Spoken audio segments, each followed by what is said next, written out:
Will Smith je sinoć na dodeli Oscara šokirao ceo svet kada je ustao sa svog mesta i udario komičara Chrisa Rocka.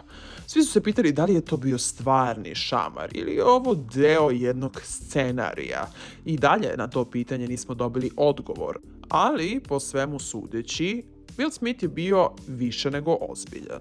Poznati komičar Chris Rock je u svom fazonu pokušao da nasmeje publiku pre nego što je proglasio pobednika u kategoriji najbolji dokumentarni film.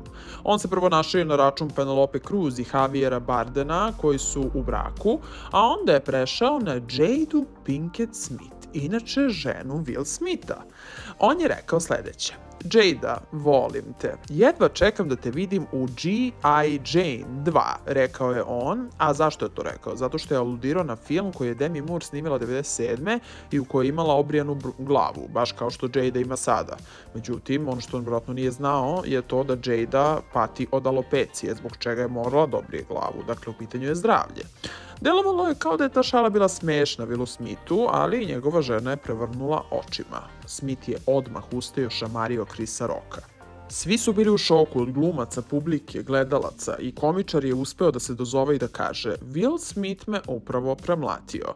Na što je besni Will Smith iz publike dobacio: ne uzimaj ime moje žene u svoja usta. Tokom pauze za reklame, novinari su javili da je Denzel Washington, zajedno sa Bradley Cooperom i još nekim, tešio Will Smitha i u jednom trenutku je prišao i njegovi ženi stavio ruku oko ramena.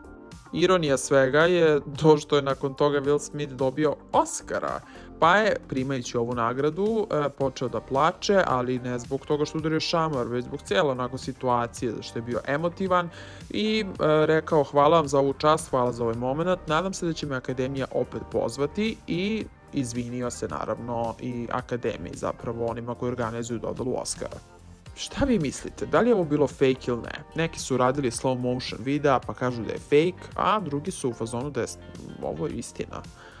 Želim da čujem šta vi mislite. Pišite mi u komentarima, subscribeujte se na Trending i lajkujte ovaj video.